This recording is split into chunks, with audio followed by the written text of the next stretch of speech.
Okay, let's dive in. Let's do it. We are talking today about a figure whose voice, I mean, it wasn't just about filling the grand opera houses of the world. Oh, not at all. It went so far beyond that. It conquered stadiums, it completely redefined what a classical celebrity could be, and it somehow managed to be, high art and global pop culture at the exact same time. And you can only be talking about one person. The one and only Luciano Pavarotti. Absolutely. I mean, he reached a level of fame that, well, it's rare for any artist, let alone a classical one. Right. He really transcended the whole genre in a way that I don't think we've seen since. And when you look at the numbers, it's just staggering. It is. The stats are profound. He sold well over 100 million records. 100 million. And that first Three Tenors album, it's still the best-selling classical album of all time, period. So our mission today in this deep dive is to really trace that journey. How does the son of a baker from, a pretty humble background in Modena, Italy, how does he become this universally recognized figure, someone known just as the maestro? It's about understanding the mechanics of it, right? Yeah. The talent, of course. Yeah. But also the partnerships, the timing. The decisions he made along the way. All of it. Yeah.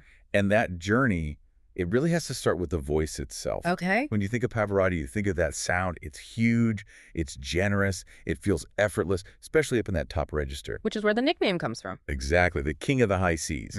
He earned that because he could just nail those top notes with this incredible clarity and warmth over and over again. And this vocal talent, it wasn't just random, was it? It was focused on a very specific and very demanding type of opera. Precisely. His whole core repertoire required just exceptional technique. We're talking mainly about bel canto operas. Which means beautiful singing. Beautiful singing, yeah. Yeah. It's an Italian style from the late 18th, early 19th centuries that's all about purity of tone, agility, flexibility. It demands almost superhuman control. So it's not just about being loud. Not at all. It's about control and hitting those incredibly high notes without any sense of strain. And then you have the early Verdi roles, and of course Puccini. La Bohème Tosca. And Turandot. Those were his signatures. They all demand this blend of intense emotion and sheer vocal brilliance. And then there's the one aria, the one that took him from the opera world and launched him into the global stratosphere. Nessun Dorma. From Turandot. Yeah. That one Puccini aria became more synonymous with Pavarotti than with any other singer in history. It just became his song. So to really appreciate that global icon, you have to go right back to the beginning. You do. To the reality of his start. He was born in 1935, not into some high-culture, wealthy family, but on the outskirts of Modena in northern Italy. And it was a profoundly humble Italian upbringing. I mean, his family context says so much. His father, Fernando, Was a baker by trade, working long, hard hours. But, and this is crucial, he was also an amateur tenor. with a good voice. A very fine, natural voice, apparently. But he backed away from a professional career because he had crippling stage fright. Wow. So that had to have been in the back of Luciano's mind. You have to think so. And his mother, Adele, she was working in a cigar factory. And the family was crowded into a tiny two-room apartment. Right. So this wasn't just modest. It was Yeah. a struggle. It creates a very grounded, probably very resilient kid. And you can't forget the backdrop to all this, World War II. Absolute chaos. In 1943, the family had to flee the city because of the bombing. They rented a single room out in the countryside. And that's where he got interested in farming, of all things. Yeah, for a year, that was his world. It's just one of these incredible what-ifs in his story. Imagine that alternate history. Farmer Pavarotti. It almost happened. And it wasn't the only alternate path. His childhood dream wasn't even singing. No, it was sports. He wanted to be a professional football goalkeeper. A goalkeeper. I know. But you can almost see it, can't you? That commanding presence, the high-stakes moments. It's not so different from being on stage, in a way. But his mother stepped in. She did. After he graduated, she convinced him to train as a teacher. And he actually did it. For 2 full years. He's an elementary school teacher. This was a stable, respectable career he already had before music really took over. So when he finally decides, okay, I'm going to do this singing thing. His father was very reluctant. He knew the risks, the instability. For a family that came from hard, reliable labor, gambling on an arts career was a huge ask. That hesitation really underlines how risky it was, and the start was not easy. No, not at all. He started serious study pretty late, at 19 in 1954, with a tenor in Modena named Arrigo Pola. And the source material says Pola taught him for free. For free. Which tells you something about the raw talent Pola must have heard right away. And this is where another key figure comes in. Right. When Pola moved to Japan, Pavarotti started studying with Ettore Campogalliani. And that's where he reconnected with his childhood friend, Mirella Freni. The cigar factory connection. Exactly. Their mothers worked together in the factory. They had this shared local background, this history. And they would go on to become maybe the most famous Rodolfo and Mimi in La Boheme of their time. That's the one. It's an incredible story of continuity, starting right there in Modena. But even with that talent, even with those connections, the early years were just a grind. The whole grind. He was still teaching part-time. He was selling insurance just to make ends meet while he was studying. And for 6 years, he did a handful of recitals in small towns, all unpaid. 6 years of work for basically zero professional reward. The pressure must have been immense. And that pressure led to a crisis. A huge one. A physical and psychological turning point. A nodule developed on his vocal cords. Oh, no. And it led to what he called a disastrous concert in Ferrara. He hit rock bottom. After all that sacrifice, his body betrayed him, and he decided to quit. Just give it all up. That's it. He was done.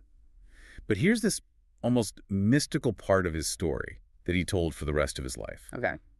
He claimed that the psychological release, just the act of deciding to surrender, to quit it, caused the nodule to just disappear. You're kidding. That's what he said. He said when his voice came back, it was completely transformed. All the technique he'd been learning suddenly clicked with his natural voice. The moment he stopped trying to force it, it just happened. Exactly. It's an incredible narrative. But before that breakdown, there was one early success that must have kept him going.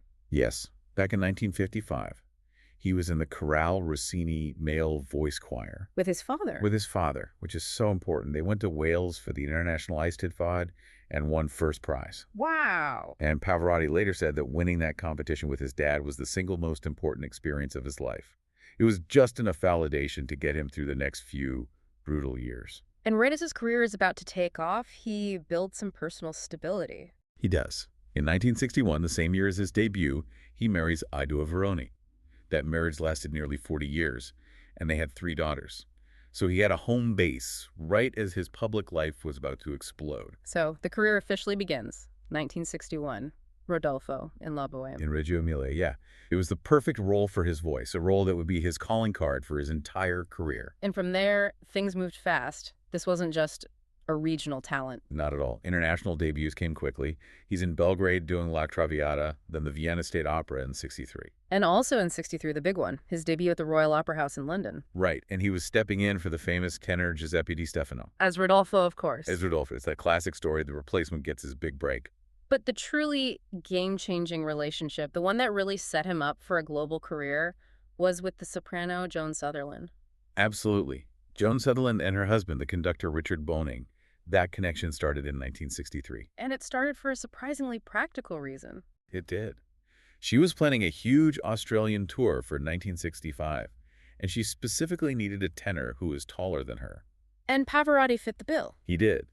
But it quickly became about so much more than his height. Their professional synergy was immediate. Which led to his U.S. debut. February 1965 Yeah. in Miami.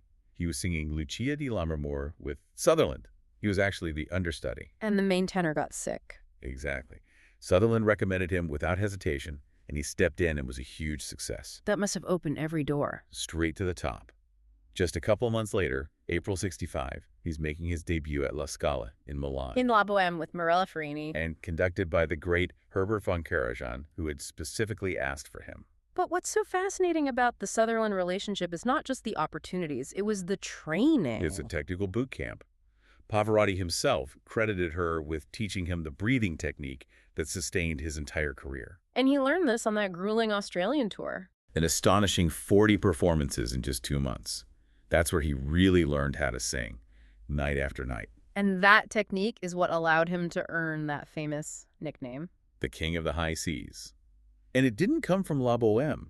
It came from the role of Tonio in Donizetti's opera, La Fille du Régiment. He first did that role in London in '66. But the seismic event, the moment that cemented the name forever, was 6 years later in New York. At the Met, February 1972. That's the one. The aria in that opera has 9 consecutive high Cs. 9.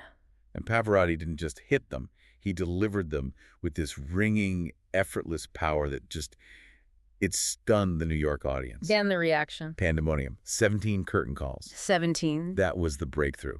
That was the moment he went from being a star to being a phenomenon. And as his fame grows through the 70s, he starts to develop these little signatures that made him so accessible. Let's talk about the handkerchief. The iconic white handkerchief. He started using it at a recital in Missouri in 1973. And the story behind it is actually really endearing. It is. Initially, the story was he had a cold. But he later admitted he didn't know what to do with his hands on stage. That's so relatable. Exactly. It was this little touch of human awkwardness that people loved. It became his signature prop. That kind of accessibility made him perfect for television. Absolutely. In 1977, he was Rodolfo in the very first occasion, live for the Met telecast. And it drew one of the biggest audiences ever for televised opera. It proved this music could be a mass market thing. And the rest of the media followed. He's on the cover of Time magazine, he's winning Grammys, getting gold records. By the end of the 70s, he's a full-blown global superstar. But the 90s were about to take it to a whole other dimension. Before we get to that massive explosion in the 90s, though, you can see the shift starting in the 80s. You can. Yeah. He starts to move from being just a performer to being, well, a cultural entrepreneur. Yeah. A mentor. With the Pavarotti International Voice Competition. Exactly. And this wasn't just a name-only thing. He was actively involved. He would perform with the winners in operas like La Bohème. He was using his platform to lift up the next generation. For sure. And that commitment led to this really amazing cultural moment in 1986. It was the 25th anniversary of his career. And he went to China. He did. This was a huge deal at the time. He took the winners of his competition to Beijing. But the main event was his own concert. The inaugural concert in the Great Hall of the People, in front of 10,000 people. And what did he give them? He gave them the goods. A standing ovation for hitting those 9 high Cs. It proved he could connect with these massive, non-traditional audiences he was warming up. For the main event, the 1990 FIFA World Cup. This is where it all just goes into the stratosphere. Thanks to a single area. It's legendary. His recording of Nessun Dorma was chosen by the BBC as the theme for their coverage of the World Cup, which was being held in Italy. The timing was just perfect. The timing, the song, the drama of the tournament, it just connected instantly. That area achieved pop status overnight. It became the soundtrack to the summer. And it gave them the launch pad for the Three Tenors. The highest possible launch pad. The first concert was on the eve of the World Cup final at the Baths of Caracalla in Rome. Pavarotti, Placido Domingo, and Jose Carreras. And that one concert changed the classical music industry. Forever. The recording became the biggest selling classical album of all time. It showed there was this massive, untapped audience for this music. And there's that one moment on the recording. With O Sole Mio. Yeah. Pavarotti sings these incredibly long, virtuosic vocal runs, and then Domingo and Carreras just repeat them perfectly note for note. It's this moment of friendly competition and pure joy. It was designed to thrill, and it absolutely did. And of course, it was so huge, they did it again. At the next 3 World Cups, 94, 98, 2002. For 12 years, the Three Tenors were part of this global sporting event. And that fame allowed him to play venues that were just unheard of for a classical singer. We're talking massive outdoor concerts. Colossal. 150,000 people in Hyde Park in London. And New York. Over 500,000 people in Central Park. 500,000 people. For an opera singer, that's just unbelievable. It is. The scale is hard to comprehend. Then 300,000 at the Eiffel Tower. He was a rock star. And that level of fame let him do some really interesting crossover work in the 90s. He was everywhere. He recorded Miss Sarajevo with U2. Sang with Dolores O'Riordan from the Cranberries. In front of Princess Diana, who was apparently moved to tears. And then the ultimate American crossover moment. Saturday Night Live in 1998. He sang with Vanessa L. Williams. He is still the only opera singer to have ever performed on that show. It just shows you he had bridged every gap. By the end of the 90s, he was, without a doubt, the most famous classical musician who had ever lived. So he has this enormous global platform, bigger than any classical artist had ever dreamed of. Right. And he didn't just use it to sell records, he leveraged it almost immediately for humanitarian work. This really defined the second half of his career. The cornerstone was the Pavarotti and Friends concert series. Held every year in his hometown, Modena. And these were not your typical benefit concerts. These were genre-bending extravaganzas. The guest list is just a who's who of music. Sting, Bono, Elton John, Mariah Carey, James Brown, Eric Clapton, Even the Spice Girls. even the Spice Girls. Yeah. It showed the kind of gravitational pull he had, and all the money went to critical UN causes. Specifically helping victims of war. Yes, war child and victims in Bosnia, Guatemala, Kosovo, Iraq. Yeah.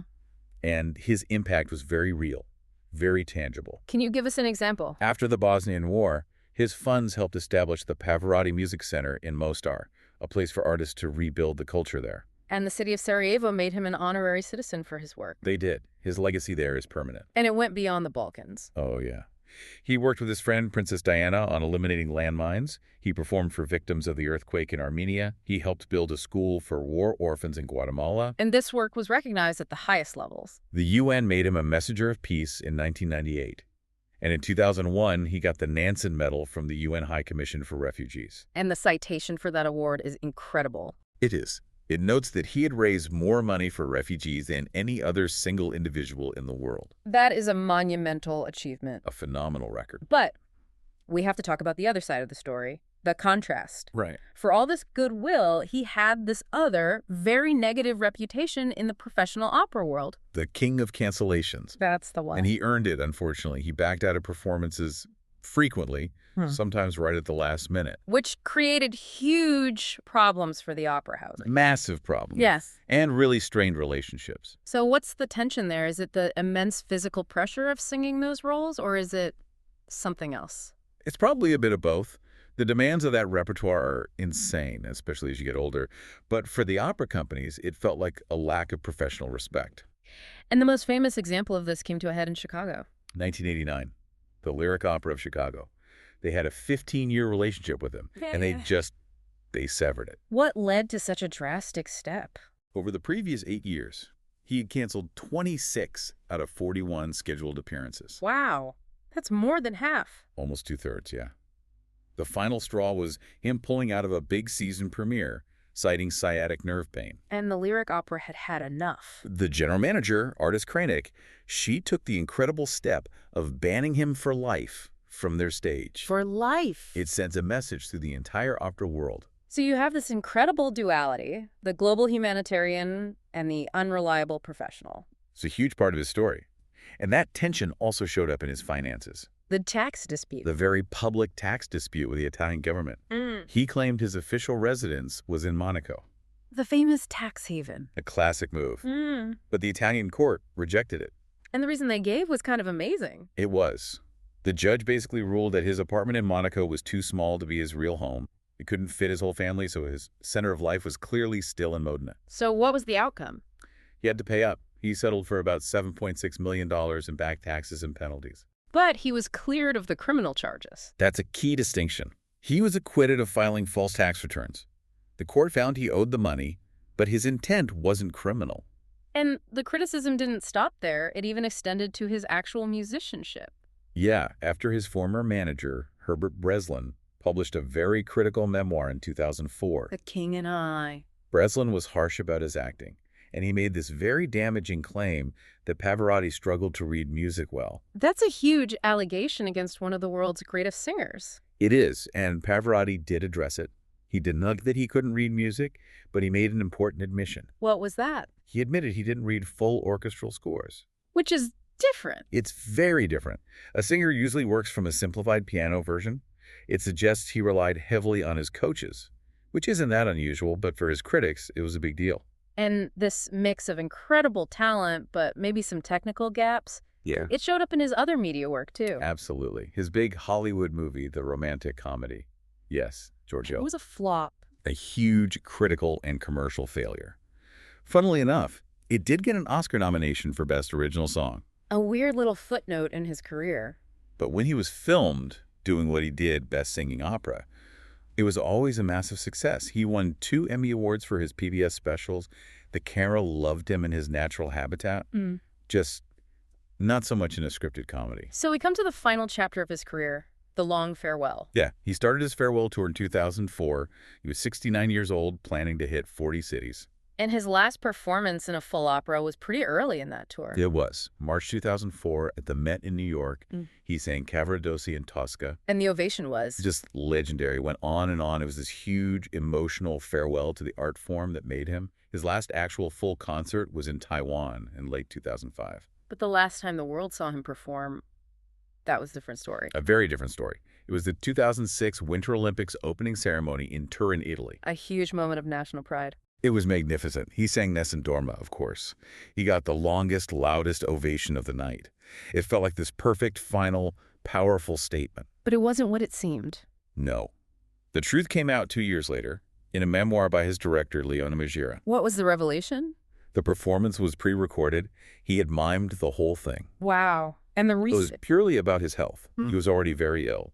And the idea of him singing live, late at night, in the freezing cold February air in Turin, it was just too dangerous. So it was a piece of stagecraft to protect him. And to give the world that one last iconic moment, as Maggiera said, the orchestra pretended to play. I pretended to conduct, and Luciano pretended to sing. The effect was wonderful. And after that final appearance, his health went downhill quickly. He was diagnosed with pancreatic cancer just a few months later in July 2006. He had major surgery, but the illness was too aggressive. He passed away in September 2007. At his home in Modena, age 71. His manager said he fought a long, tough battle and stayed positive right to the end. And his funeral was a reflection of his status. It really was. It was like a state funeral. The Prime Minister was there, Kofi Annan, and the Italian Air Force aerobatic team flew overhead, The fray tricolore. leaving trails of green, white, and red smoke. A final tribute from his country. After his death, there was some complication with his estate. There was. He was survived by his second wife, Nicoletta Mantovani, and 4 daughters, 3 from his first marriage, one with Nicoletta, And there were 2 different wills. which is always a recipe for conflict. One will divide assets by Italian law, but a second gave all his U.S. holdings to Nicoletta. But they managed to avoid a long legal fight. They did. To their credit, the family reached an amicable settlement in 2008. They respected his wishes and kept it private. His list of honors is long, but there are a couple of Guinness World Records that really stand out. They do. One is for the most curtain calls, 165. Incredible. And the other, of course, is for the best-selling classical album with the Three Tenors. He got the Kennedy Center Honors, a Grammy Legend Award, and a posthumous star on the Hollywood Walk of Fame in 2022. He's cemented in history. So when you look back at his whole career, his legacy is really defined by this unbelievable tension between tradition and transformation. How do you mean? Well, he kept this core repertoire that demanded absolute vocal purity. Huh. The bel canto stuff, the Puccini. But at the same time, he just completely embraced pop culture with the Three Tenors and the Pavarotti and Friends concerts. He created the template for a global classical star. He really did. And very few people have been able to replicate it since. What's so striking to me is that dissonance in his professional life. You have this pursuit of artistic perfection on one hand, Right, the technique that Joan Sutherland helped him build. which led to the stress and the unreliability, the king of cancellations nickname. He burned some serious bridges in the opera world. He did. But that exact same fame and charisma, it powered this massive humanitarian machine that raised millions and earned him recognition from the UN. It's really hard to reconcile the two sides. And that raises a really important final thought for you, the listener, to consider. Yeah. We talked about how conductor Richard Bongine praised his mastery of breathing technique, the absolute physical foundation of his gift. Right. But then you have the criticism from his manager that he couldn't read complex orchestral scores, suggesting maybe a gap in his technical literacy. So when you think about his massive, undeniable success, his influence on millions of people, a fame built on the sheer beauty of his sound and his personality, what is the ultimate measure of a musical master? Is it the technical literacy, the ability to analyze every note in the score, or is it the ability to transcend that score and connect directly, instantly, and emotionally with a global audience, making high art feel like it belongs to everyone? Something to chew on.